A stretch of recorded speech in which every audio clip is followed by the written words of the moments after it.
All right, Greg. What are your favorite games of all time? It's my turn? You know what? No, it's my turn. I'm going to go with me. Before you do that, then, Uh-huh.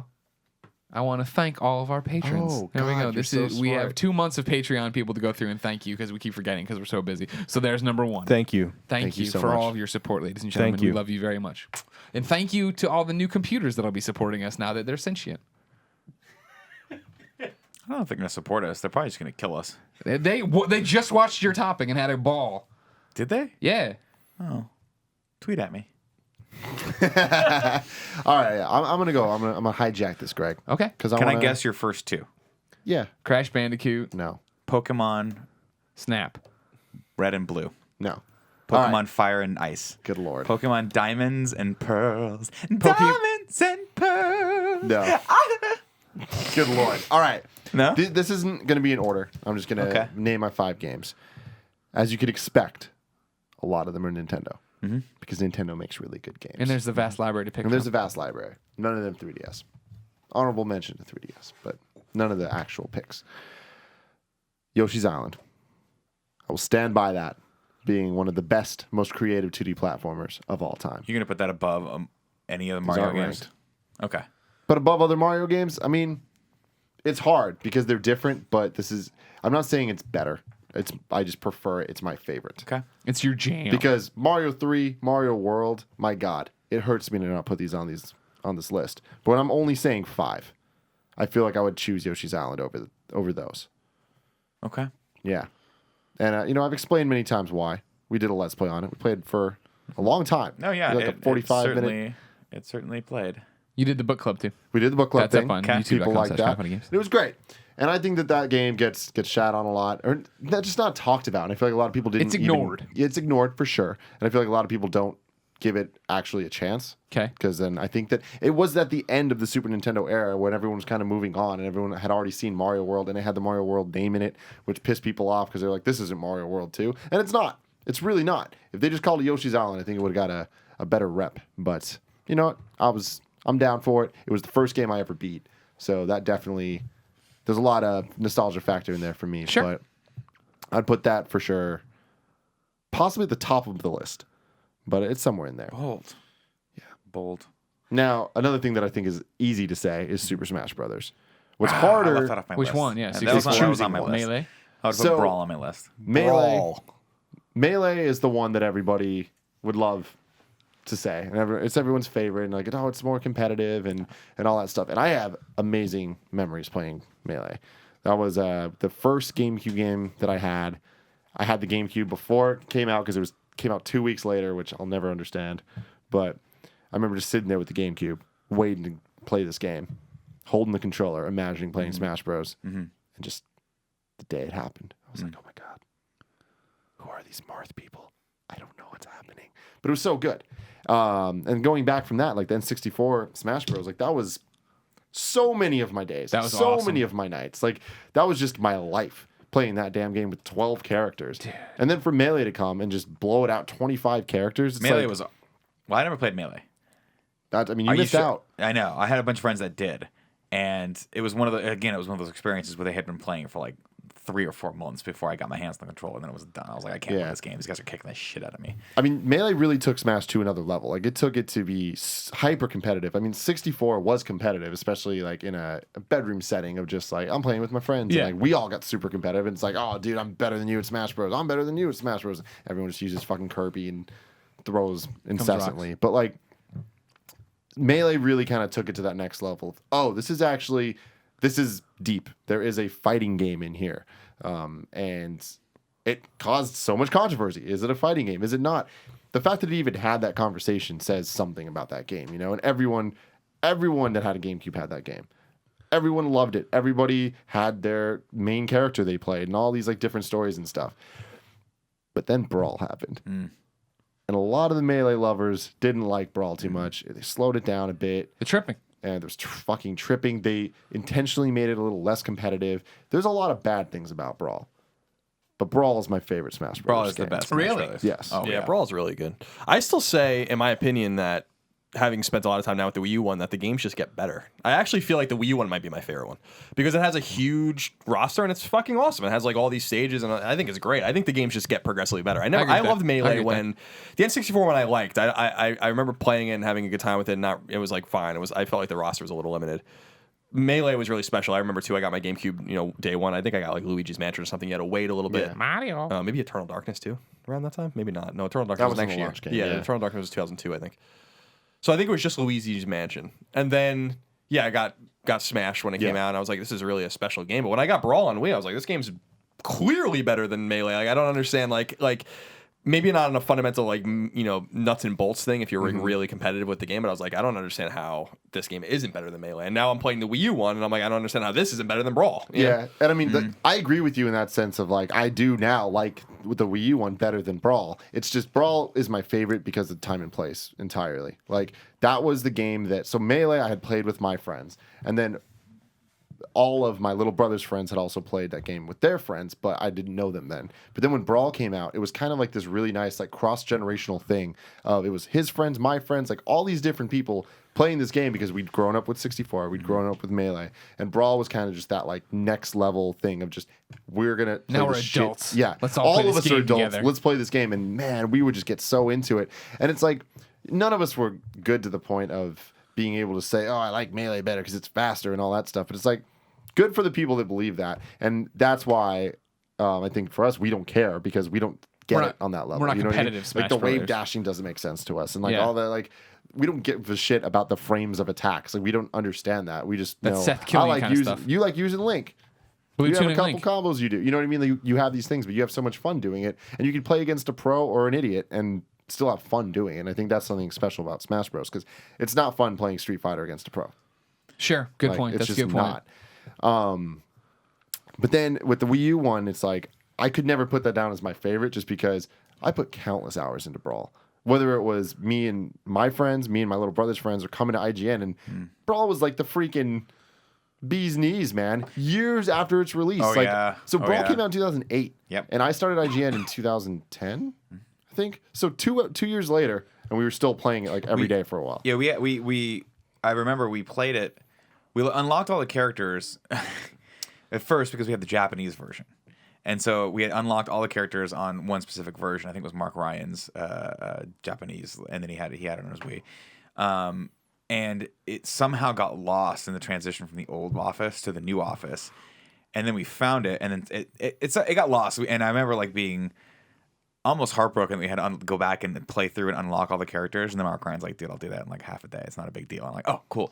And I then remember when he did that. Yeah, and then it got hooked up by Fran's desk, which was almost.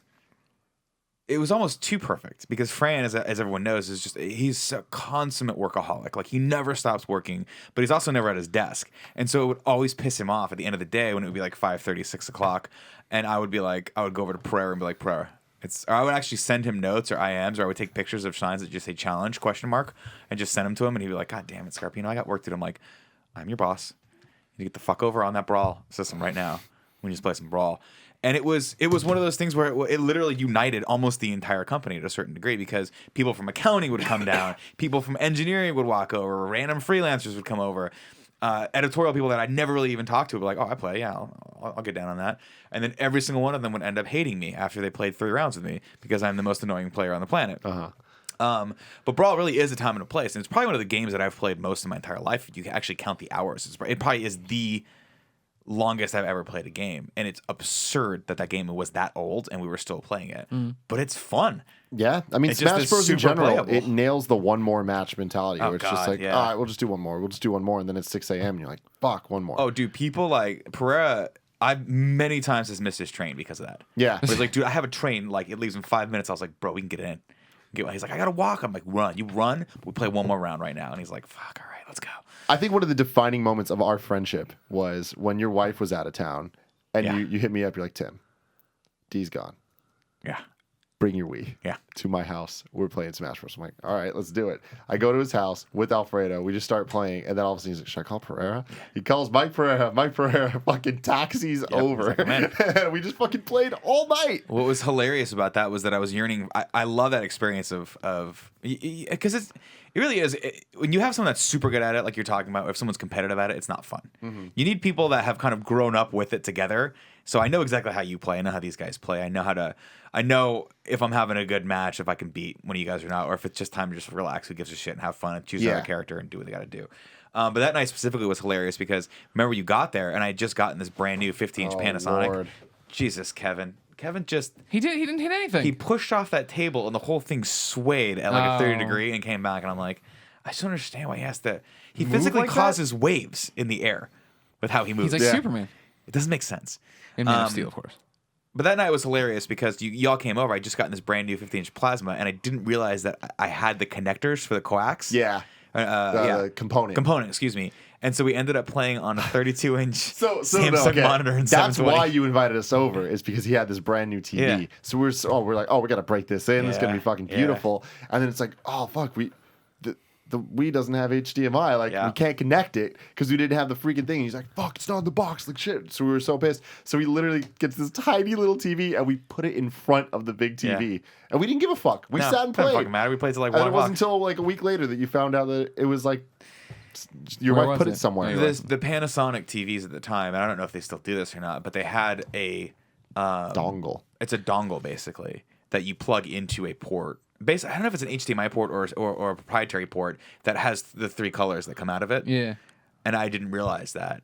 And I had it. It ships with the TV, but I was like, what the shit is this? I'm never going to need this. And of course, filed it away someplace that I probably couldn't find it right now even if I needed it to. But thank God everything runs off of HDMI. Thank God we standardized the inputs Thanks, Nintendo. because it was too crazy. I remember buying my component cables for Wii, thinking it was going to make it look better, and it looked indistinguishable. No, man. Like, composite cables. Supposedly it's better. dude, Smash Bros. Looks way better. I remember it was. I think I finally got with like Zack and Wiki or something like that, and that was when I was still playing Wii a lot. And I remember plugging in and being like, I can't even tell the difference. I didn't have a huge TV at the time, and I'm like, I don't know why I just bought these. It was like the proprietary. It was the Nintendo one Yeah, too. It was you like had the to be the white one. I Nintendo was like, ones, fucking man. You Christ. had to be the Nintendo ones. because it had that HDMI weird cable got sick. that weird plug, right? Yep. It wasn't. It was wasn't just- gray. It was like that beautiful yeah. gray color, and yeah, it was. I don't know. I remember that really well. Fucking Wii. Yeah, they smartened up quick because if I remember correctly, the NES and the SNES had just regular coax or not composite. I'm saying coax, like that's a thing. It was coaxial. It was the one we had. Yeah, you had it was the gray RF box, and then you put adapter. it into your cable, and then you put the cable into the back of the Was box. that right? Yeah. And then at one point though, they did have composite it cables. was though. PS1, N64, Saturn, Dreamcast, like were the first ones to really Super do that. Nintendo had it too. But they Yeah, had but the you had to buy proprietary that cables? separately. Yeah. The ones that came in the box started with that particular generation. Okay, and because I remember with my PS1, I still had a TV with my PS1 and my Dreamcast where I had to go and act. It was the exact opposite problem. I had to go then. It would come with composite cables, and I had to go buy the coaxial cable because I didn't have that on my TV. My Right, God, right. one of the biggest heartbreaks of my life was my mom buying me an N64 and Mario 64, getting home and being like, "What the fuck are these colored things?" Right. I need the little Yeah. thingy, so I had to go to Blockbuster and buy some broke ass RF Mad Catz converter, thing. yeah. That I had it for the N64. After years of being trained to use the coaxial cable, I set the N64 up. This is in high school, in between the 2 chairs that are like across the room from the TV, and then ran an RF converter at the back and put the coaxial cable in, and ran this obscene like 20-foot cable over the TV. And I remember one day when I had moved it to a friend's house and brought it back, and I'm like, oh, let's see. I've heard that the composite cables make it look better, and it was like all of a sudden super bright and colorful. I was like, I've been fucking this up for like a year and a half, running it on this stupid thing. That's so fun. I mean, I was so young, I didn't even notice. Like, Yeah. I mean, I didn't know there was a difference. You know what I mean? Yeah, 'Cause yeah. I I was didn't- dumb The connection and was like stupid. direct. Like the signal didn't get weaker as it went. Oh. Like I was doing it. I do remember though the NES, hilarious. not the That's top awesome. loader, but the standard NES was way ahead of its time in the fact that there was a mono port that you could plug a single audio cable into, and then there was a single visual port that you could plug. So like, Was there you an could, S-video cable? So you No. could not S-video, No. but you could buy like a single video, like the yellow, white, and red cords, whatever. You could buy just the yellow cord, or you could have them all, but like you had to plug in the white and the yellow, and there was nowhere for the red because I guess there was not stereo sound. So you could do that with like some agnostic cables if you wanted to, but I didn't even know that until I was in college. I just never even paid attention to any of these ports. There's all sorts of weird shit on the NES. Yeah, there is. I mean, doesn't the NES? The Famicom in Japan can connect to the internet. You know what I mean? Like that. Really? Like, yeah, it had like a thing called, it was Satellaview, I think it was Yes, called, right? yeah. Was that And NES or SNES? It was NES, I think. Yeah, we could look it up. But yeah, Satellaview was like this thing where you could download. I'll look it up now. Like the Famicom, for as much shit as we give them for their hardware and stuff like that, like their shit was kind of like way ahead of its time. I'm gonna look it up. Satellaview. Oh God. Hold on a second. Oh God. Wiki. Look up. Because there was a Zelda game that was exclusive to Satellaview. It was Super Nintendo. Let me see here. No, you're right. Satellaview Yeah, it can't have been It can't have been NES. That was way. is a satellite was a- modem peripheral for Super Nintendo Super Famicom. It was an Okay, you're F-Zero right. game and a Zelda game. Yeah, that's what it was. So what am I thinking about with the NES? I want to look it up now. You guys can keep going. Famicom. All right, so moving on from Smash, because I can literally talk about Smash all day.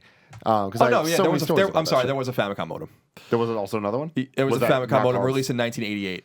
A video was it game called? peripheral for Nintendo's family computer released in late 1988 only in Japan. It used a card-based format reminiscent of the Who card for Hudson Soft's NEC's PC Engine. So, and Sega card for Master System because Master System was doing the same thing. It would give you live stock trades, game cheats, jokes, weather forecasts, horse betting, and Jokes. a small amount Horse betting? and a small amount of downloadable content. I knew that existed. I tell you what, I just got the names wrong. When I'm I was sorry a to kid, interrupt. when I was 7, 8, I really was like, I need an outlet for my horse betting. Yep. If I can't bet on the horses right now, A bet on the ponies, they called it. that's true. I called the ponies back then. All right, I'm sorry All to right. interrupt. The next game close. is no surprise. It is a Pokemon game. I've said this Snap. before. Snap. Gold. It's not Snap. Snap. It is White Gold. and black. Gold. Gen 2. You don't So, listen to Tim closely enough. Gold I and just like Silver. Pokemon Snap. I like Pokemon Snap too, but it's definitely not the best game of all time. Pokemon Gold and Silver, I think, is the greatest generation of Pokemon, and I don't think it'll ever be beat. A lot of people would say that Red and Blue are the best, but that's like people that say not Final Fantasy, God damn it, Fast and Furious 1 is better than the new ones. They'd be right. And no, they would be It totally would be wrong. correct. No, they wouldn't. It's just like just because it's the first doesn't make it the best. It was also the Super best. Mario Brothers 1 is amazing. It is not better than 3. It is not better than World. Like that's not even you can't say that. Does it get points for being the first? It does. You got to give it the credit. But it's like anybody that says Super Mario Bros is their favorite game, like I question that. Look, I'm going to go on a limb and say, though, that as far as series that are important to humanity, Yeah. Fast and Furious ranks way higher than Mario Okay, but that's not on your what- list, okay? All right. Going back And to so the Fast Pokemon and here. Furious is the best game of all time. Fast and Furious Supercharged. Boom. So it was You guys horrible. are a lot more subdued on this podcast than letting you are on the everyone other talk. ones. It's weird. It's Tim's turn. I'll let you go. At this point, Greg normally would have shut me up 3 times or shot me this look. I'm not the host on this one. Here I can just be a goon like you. A goon like you. We're all just goons. Cool. doing Sorry, our goony thing. continue. So Pokemon Red and Blue, I feel like a lot of people say are the best because they're the first ones, and they hold a very special place in my heart. Those are the first ones I played. Totally won me over, and they kind of were an evolution in video games to me. My first RPG, and in a lot of ways, I think it's a lot of people's first RPG. Yeah, it's definitely baby's first RPG, as we talked Yeah. about on our previous games. I mean, not in a derogatory it manner. is It's what just it that is. really It's- did introduce a lot of people to role playing. Yeah, and I love it, and it could be deep if you want it to be, and like people to this day are still playing with like their EV training, IV training, all that bullshit. Yeah. Deep. Deep, if you want Today it is to be. June 9th, by the way, so it's 6/9. 69. No, not doing it on this show. Wow, what's happening here? That's a little Feels intense. good, actually. So Pokemon Red and Blue Feels right. were great, and they kind of set this world up for everybody, and the battle systems, and like introduced people to the world of Pokemon, Yeah. what Pokemon are, and the 8 gyms, and blah blah blah. And then Gold and Silver came, progressed the story along, actually made the story matter a little bit more than it did in the first one, and it was right off of the first one. So it's an actual sequel, unlike the bunch of the rest of them. They're all set in the same world, and then you get little hints and stuff. But Gold and Silver was 2 years after the Red and Blue and expanded all that. You get the 8 gyms. Then you get to go back to the first region from Red and Blue, go through all that. And it was a little broken because it was like simple, and they probably should have upped the level caps of some of the things because they had the same levels as they did in the first game. So at that point, you already played. It's like New Game Plus, but No one's on your level. yeah, exactly. Everyone's just weak, so it like didn't matter. They fixed that in the Heart Gold, Soul Silver. So I might even say that those are my favorite because like those the improvements they made in those games were fucking awesome. They sped up the combat a little bit, which was another issue. But there is no moment in gaming that was as special to me as the end of Gold and Silver when you get all 16 badges, beat the Elite Four again, and then face Red from the first game. It was just like, good lord, this is fucking epic. It was perfect. And you face off against him, and he has the Charizard, Blastoise, Venusaur, Snorlax, Lapras, and a fucking level 86 Pikachu. Deal with it, son. Deal with it. So, in this series, Yes. Red and Blue are enemies. Yes. I see. So that's where the name comes from. The name comes from a lot of things, but yes. Was I right in assuming there was a Diamond and Pearls? Yeah, there Yes. was. Those are my favorite Pokemon games. Okay, cool. Yeah. Is that where Prince got the song from? Yes. Presumably. Actually, that is He was sitting there Fact. playing on his DS. DS, and he was like, I'm going to go back in time and write this song right now. Mm-hmm. I bet he did. And what did he say? I'm going to write this song. Damn. Those were the last ones I played all the way through. I'm pretty sure Diamond and Pearl actually was the one that introduced like time travel. Was it? Maybe I'm wrong I'm about telling that. you right now, guys. Because then We're you could onto trade something. with the GBA games. So, yeah, they had a time travel function. So there you go, Nick. You're right about something. You're probably wrong about the Prince stuff, though. We'll never know. But I'm not going to confirm or deny that. So moving on, I'm going to switch it up, and it's not a Nintendo game. Oh, But it's another thing. I guess a lot of my choices are my personal favorites that I don't think really kind of get the love. get the love, but also wouldn't be other people's favorites of even these series. I'm trying to limit it to one series. It's a little hard in some ways, but for this, it is Metal Gear Solid. Yeah. And my choice is Oh, wait. Metal Gear Solid 4. What the fuck? Metal Gear Solid 4 is one of my favorite games of all time because the experience of that, Yep. I'll never forget. Of course. I did not want to put, like, I was a fanboy of that series at that point. Yep. I fucking loved them, and I just wanted more. And 4 was just like, hey, Tim, you like Solid Snake? Oh, yeah, you. I know you do. We're not doing this big boss shit. We're giving you fucking Solid Snake, and we're gonna answer all the questions that you ever had Yep. about all Yep. the series. Are we gonna give you good answers? Not entirely. What are you talking about? Random Lalo. There's some of it's gonna be Patriots. bullshit, but it's like that doesn't even matter. Like I feel like that it was such fan service, and I love fan service. Is it a perfect game? No, definitely not. Is there enough gameplay in it? I wanted way more, and there was a shit ton of cutscenes. I don't have a problem with that. Yeah. I just wish there was more gameplay. Sure. But the gameplay that was there, I fucking loved. The moments there, like going back to Shadow Moses, it was Oh, like, Act 4. How can I forget? holy shit, that was awesome. And then the Yeah. end of Act 4, Yep. when you're in fucking Rex, Yep. battling Ray, Yep. I would have, like, Ray is that there. game consistently surprised me. And I was like, I Yep. can't believe they're doing this. I can't believe they're doing this. Yep. Freaking Raiden being actually kind of cool in a way that was like, He was bullshit. cool. No, he was cool. But I mean, it was so over the top. And it's Oh, like, sure, but something that's, people, I mean, I feel like the Kojima's plane had left the ground at that Yeah, point. exactly. We It's couldn't like- be reaching out trying for it to get back to Earth with us. No. yeah, but like him holding the boat back. Yeah. Like, what the fuck? But awesome. But awesome, Right, right? yeah, And then yeah. the final scenes or the final chapter of that game was just so emotional. The army crawl. Yeah, Yeah. all the bosses, like going back to like they were like the Sirens. What were they even called? Oh, the Furies, Beauty and the Beast. Beauty and the Beast. Yeah. Which obviously is awesome, but they were just like throwbacks to the Sure. Metal Your Gear Psycho Solid Mantis one, like Psycho Mantis, woman. and like the decoy octopus like thing where you Yeah, actually yeah. get to fight him. All that stuff was so good. The Sniper Wolf throwbacks, like man, that game just fucking Yeah. nailed the fan service of.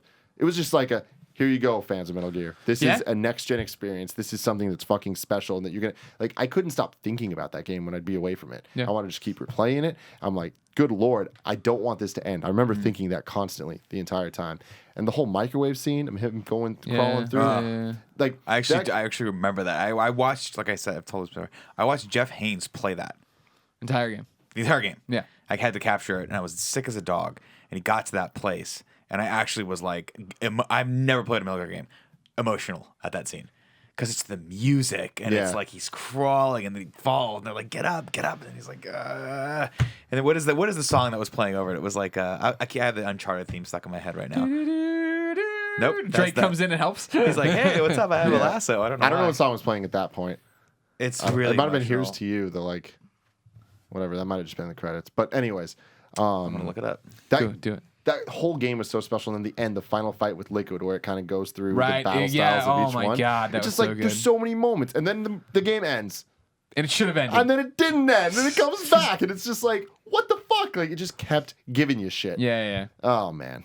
I'm with you. No, this is what we always talk about, right? Is the fact that Colin and I kept Metal Gear Solid 4 off the top 25 PlayStation 3 thank you games lists over and over again because get up, Snake, you fucker. That's what they said Jesus, in Colonel. the game, right? No, we kept it off because it isn't a game that plays to anybody, right? You need to be on that fanboy level. But in the same breath, that's why I thought I backed Jeff's 10 and gave a second opinion on it, that this game was a masterpiece. It was something incredibly special. It did scratch the itch that I had had for years to know what happened at the end of 2 when, Solid Snake and Raiden go their separate ways. Like, what happens next? And we finally get those answers. We finally get an answer about Meryl. We finally get to see what the hell's going on. And so...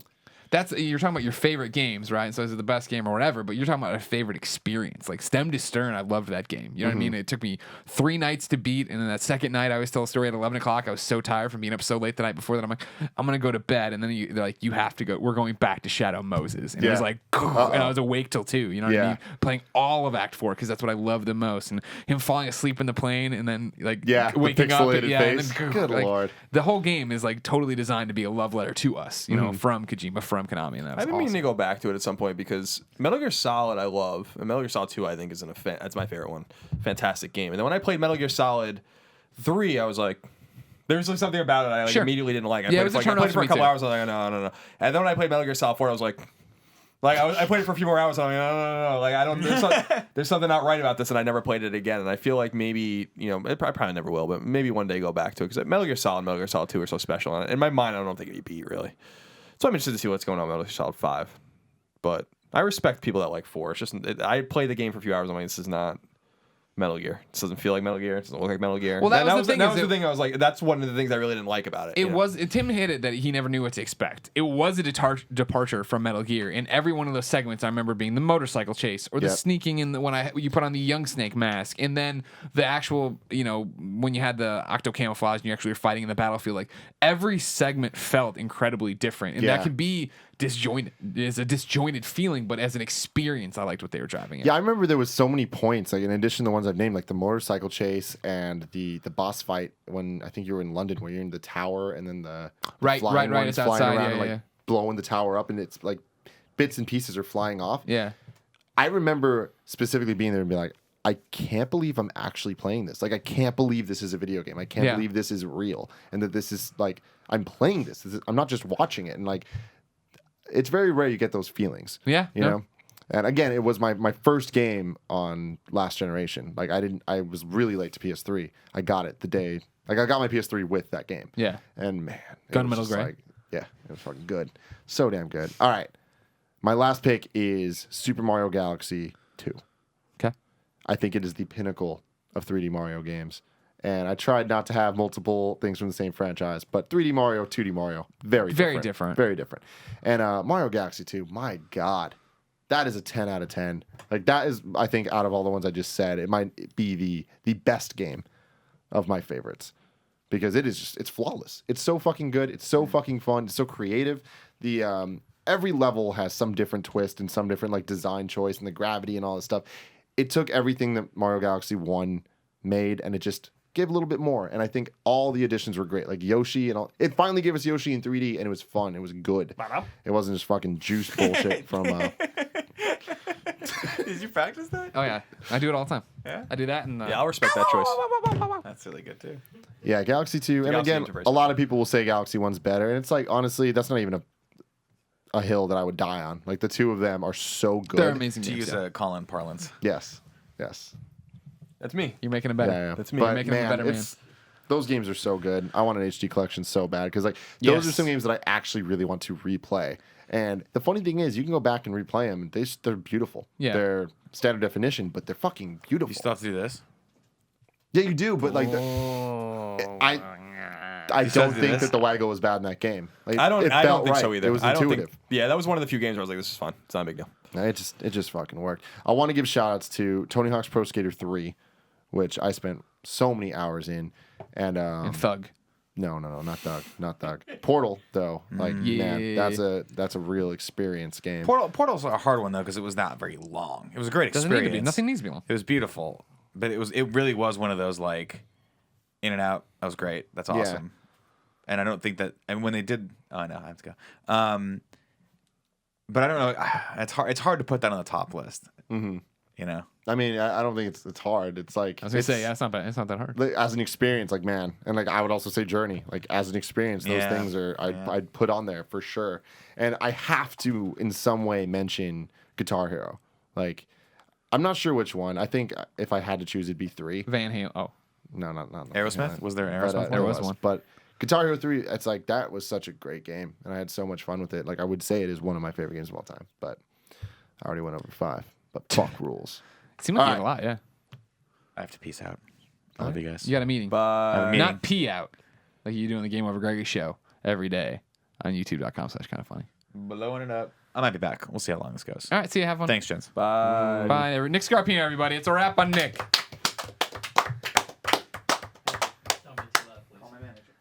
There's a gift bag for you out there.